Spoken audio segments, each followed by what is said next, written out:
नमस्कार। झारखंड की राजधानी रांची से के खेलगांव स्थित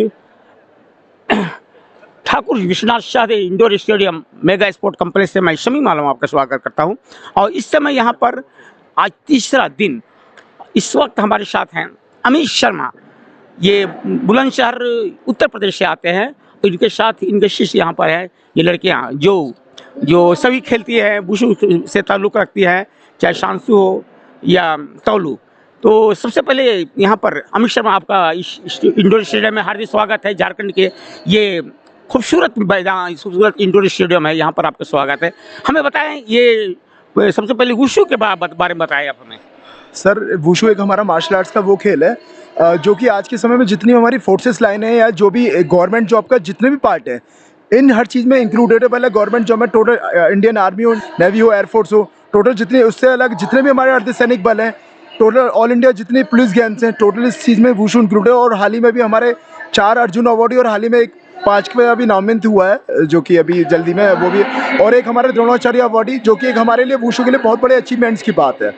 और जिस हिसाब से हमारा वुशु दिन बाय दिन जितना अचीवमेंट्स कर रहा है और दिन बाय दिन इतनी ऊंचाइयों को छू रहा है, आने वाले समय में जल्दी हमारा ओलंपिक में भी ये ऐड होने वाला है, जो कि हमारे खेल की और दिन बाय दिन और प्रतिभा जो सुधरती जा रही है। तो हम तो यही चाहेंगे जिस हिसाब से हमारी ये खूबियाँ और ये सब जूनियर तीनों कैटेगरी के जो बच्चे आने वाले समय वर्ल्ड चैम्पियनशिप, एशियन गेम्स और हमारे जितने कॉमनवेल्थ गेम्स और ये जितना भी ये जो आपका ओलंपिक्स वगैरह में जिस साल इनको, तो आने वाले में वो ये कि पूरा भारतीय वुशु संघ के नेतृत्व में और उत्तर प्रदेश वुशु मतलब एसोसिएशन के नेतृत्व में काफ़ी ऊंचाई और काफ़ी बुलंदियों को छू रहा है।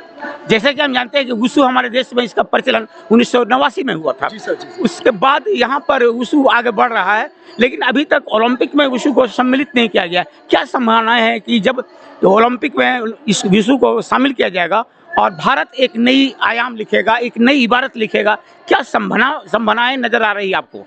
सर, इस चीज़ के जैसे लास्ट टाइम हमारा बीजिंग जो ओलंपिक था 2008 में, तो उस टाइम हमारा वुशु एकदम डेमोस्ट्रेशन के तौर पे जिसमें इंक्लूड किया गया था।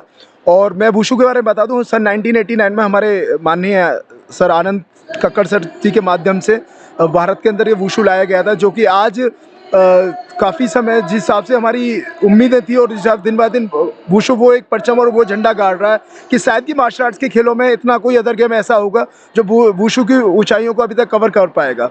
और जिस हिसाब से हमारा एक टारगेट है आने वाले ओलंपिक्स गेम्स के लिए, जिस हिसाब से हमारी कोशिशें और फेडरेशन की जो कोशिशें हैं, तो वो हमें पूरी संभावना है जिससे कि आने वाले समय में जल्दी ओलंपिक्स में हमारा इस साल जो वुशु इंक्लूड हो जाएगा, जो कि हमारी पूरे प्रयास हैं। क्योंकि आए दिनों जितना जिस हिसाब से हमारे मेडल्स रहे हैं, जिस हिसाब से हमारे वर्ल्ड चैम्पियनशिप में इंटरनेशनल स्तर पर, जो कि मैंने अभी बताया भी था, तो हमारी पूरी कोशिश मतलब सभी की पूरी फेडरेशन की और जितना भी इंटरनेशनल वुशु फेडरेशन है उसका पूरा टारगेट भी है।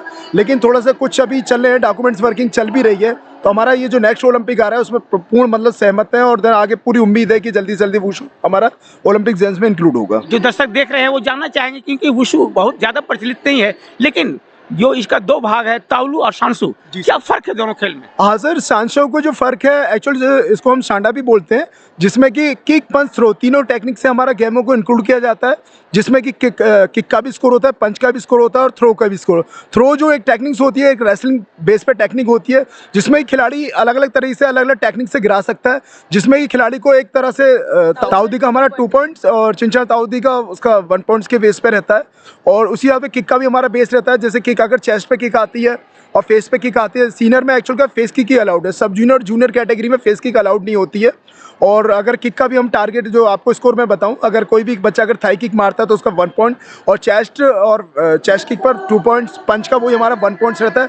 वही हमारा ये सांडा से अलग जो हमारा दूसरा वेपन है ताउलू, जिसमें कि हमारे जंपिंग और कार्डविल, बहुत सारी जंपिंग वगैरह, बहुत सारी अटैकिंग मूवमेंट्स जितने भी आते हैं, ये सब हमारा ताउलू का पार्ट है। जो कि इस टाइम में हमारे मैक्सिमम इंडिया के अंदर 10 से 15 समथिंग इवेंट खेले जाते हैं, जिसमें कि अलग अलग वेपन्स के माध्यम से, जैसे लाठी हो गई, कजल हो गई, आपका नंदाऊ हो गया, ज्यांशु हो गया, ये सारी चीज़ें जितने हमारे इवेंट हैं ये सब हमारे इसमें ताउलू के बेस पे आते हैं। यानी कमाल है किक, पंच और थ्रो का। नहीं सर, किक पंच जो थ्रो होती है वो हमारी सांडा के बेस में होती है। हाँ। जिसमें कि बहुत आपने जैसे देख भी रहा, लाइव भी चल रहा है इसका, तो जिसमें काफ़ी मतलब अट्रैक्टिव जो एक लगता है कि हाँ बहुत मतलब हार्ट बीट मतलब हो जाती है कि अरे किसका क्या स्कोर चला गया, क्योंकि अक्सर मैंने देखा है जो बड़े बड़े फाइनल्स होते हैं उसमें एक एक पॉइंट की वो अहमियत होती है। जैसे कि हमारा एक वर्ल्ड चैंपियन या वर्ल्ड कप जो क्रिकेट के वर्ल्ड है उसमें एक एक रन का उससे कहीं ज़्यादा डिफिकल्ट ये रहता है कि कौन सी मतलब, तो यही सारी चीज़ें जो कि हमारा सांडा बेस पे और ये जो दूसरा इवेंट है तालु, दोनों की एक तरह से कंपैरिजन है। इसमें क्या है कि एक टीम इवेंट भी हो सकता है, सब कुछ इवेंट हो सकता है। और सबसे बड़ी जो खूबी होती है मैं ये बताना चाहूँगा इसमें, एक तो जो तालु का जो इवेंट होता है उसमें ये चीज़ रहती है कि जो स्कोर रहता है दूसरे के ऊपर डिपेंड रहता है। जो हमारे जजेस वगैरह रहते हैं उनके ऊपर डिपेंड, जरा सी हमारी एक कमी है जंपिंग वगैरह थोड़ी सी भी स्लो हुई तो उसमें पता नहीं चल पाता, उसी के चक्कर में हमारे माइनस पॉइंट होते चले जाते हैं। और सांडा का जो इवेंट जो होता है उसमें सारा जो स्कोर का रहता है हमारे ऊपर डिपेंड रहता है। जो भी खिलाड़ी जो खेलता है मतलब खिलाड़ी के बेस पर पूरा सांडा का स्कोर रहता है, वो जितना अच्छा स्कोर अप करेगा उस हिसाब से उसको लीड मिलेगी। यानी मतलब हुआ तालु डिपेंडेंट है हाँ। जज के ऊपर और सांडा जो है अपने ऊपर डिपेंडेंट है। मैं हम अपना कैसा परफॉर्मेंस कर रहे हैं डिपेंडेंट तो खैर टोटली दोनों मतलब जितने हमारे जज के ऊपर, लेकिन एक तरफ प्लेयर की जो एक सेल्फ जो रहती है वो सांडा में ज्यादा रहती है। एक्टिविटी, यानी जी, सांडा हाँ। में ज्यादा प्लेयर का होता है। इस हमारे साथ हैं, हाँ, से मैं ये परिचय बच्चियां कराना हैं। चाहूंगा। ये, हाँ, ये रूपल चौधरी है जो कि अभी हाल ही में नेशनल गेम्स से और नेशनल मेडलिस्ट भी है और ऑल इंडिया मेडलिस्ट भी है। और रूपल चौधरी ये सर राशि सोलंकी है, 4 टाइम नेशनल है और नेशनल मेडलिस्ट भी है। ये शिवांगी शर्मा ये भी नेशनल मेडलिस्ट है और इसका 4 टाइम नेशनल है। और ये पायल सोलंकी लगातार 2 बार नेशनल में गोल्ड मेडल लगातार। तो लास्ट टाइम मतलब इस बार पूरी उम्मीद है और आने वाले टाइम में हम ये चाहते हैं कि चारों जो भी हमारे साथ और पूरी टीम है ज़्यादा से ज़्यादा हमारे इंडिया के लिए रिप्रेजेंट करें जल्दी से जल्दी, और उनका अगर परिचय लेना चाहिए एक हाँ जी, जैसा कि सर ने बताया मैं शांसु प्लेयर हूँ और नाम मेरा रूपल चौधरी है। मैं पिछले 5 साल से वुशु खेल रही हूँ और कई बार मैं यूपी को प्रेजेंट कर चुकी हूँ ऑल इंडिया में। अब की बार पहली बार मैं वुशु लीग खेलने के लिए आई हूँ और मेरे हिसाब से पहली बार ही वुशु की लीग हो रही है। गवर्नमेंट का बहुत अच्छा फैसला है ये गर्ल्स को आगे बढ़ाने के लिए कि उन्होंने लीग्स चलाई हैं और गर्ल्स बहुत आगे आ रही हैं, अच्छा परफॉर्मेंस कर रही हैं और बहुत ऊँचे लेवल तक लेके जा रही हैं। ये बहुत ही अच्छा काम कर रही है गवर्नमेंट। Thank you. बिल्कुल, अंजाम उसके हाथों में, आगाज करके देख, भींगे हुए परों से भी परवाज करके देख। मेरा नाम राशि सोलंकी है और मैं 5 साल से वुशु खेल रही हूँ। मैं पहले सब जूनियर खेलती थी और मैं इसी साल जूनियर हुई हूँ। और ये खेलो इंडिया का जो वुमेन लीग है ये पहली बार हो रहा है और मैं फर्स्ट टाइम आई हूँ यहाँ। बिल्कुल, परिंदों को मंजिल मिलेगी यकीनन। ये फैले हुए उनके पर बोलते हैं, वही रोज रहते हैं खामोश अक्सर जमाने में जिनके हुनर बोलते हैं। मेरा नाम शिवांजलि शर्मा है और मैं 4 साल से वुशु खेल रही हूँ और मैं पहली बार यहाँ पर आई हूँ खेलो इंडिया वुमेन्स लीग में और मेरा एक्सपीरियंस ये भी बहुत अच्छा रहेगा जैसा मुझे पता है।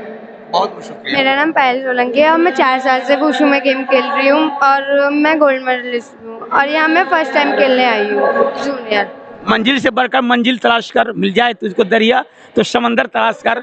हर शीशा टूट जाता है पत्थर की चोट से, पत्थर ही टूट जाए वो शीशा तलाश कर। बहुत बहुत शुक्रिया। हाँ, मैं बताना चाहूंगा भूमिका कुमारी ये भी काफी टाइम की नेशनल मेडलिस्ट भी है और ये ऐश्वर्या सिंह ये भी नेशनल मतलब और अभी इस लड़के का जल्दी हाल ही में प्रैक्टिस के बेस पे भूमिका और उसके बाद इतने कम समय में इसने रिकवर किया है। अभी हाल ही में इसका थाई का ऑपरेशन हुआ था, अभी प्रैक्टिस के टाइम में चोट वगैरह ऐसी लग गई थी जिससे कि अभी काफी मतलब इंजरी वगैरह होती है, लेकिन अभी 3 महीने के रेस्ट के बाद और आज इसने कल भी 3 बाउट निकाली। हमें पूर्ण उम्मीद है कि आने वाले मतलब इसमें 27 केजी में गोल्ड मेडल निकालेगी और इसका जिस हिसाब से हमारा प्रयास है ऐश्वर्या सिंह का, जिस हिसाब से इसकी मेहनत है, आने वाले टाइम में ये भी लड़की बहुत जिस हिसाब से अचीवमेंट्स कर रही है आने वाले समय को काफी अच्छा रिप्रेजेंट करेगी। इन बच्चों के लिए मैं कहूँगा परिंदों को मंजिल मिलेगी यकीनन। ये फैले हुए उनके पर बोलते हैं, वही लोग रहते हैं खामोश अक्सर जमाने में जिनके हुनर बोलते हैं। बहुत बहुत शुक्रिया तुम्हारी कामयाबी के लिए और निश्चित रूप से ये बच्चियाँ ये अलग समय एक समय आएगा जब भारत का नाम रोशन करेंगी वुशु में। बहुत बहुत शुक्रिया, थैंक्स।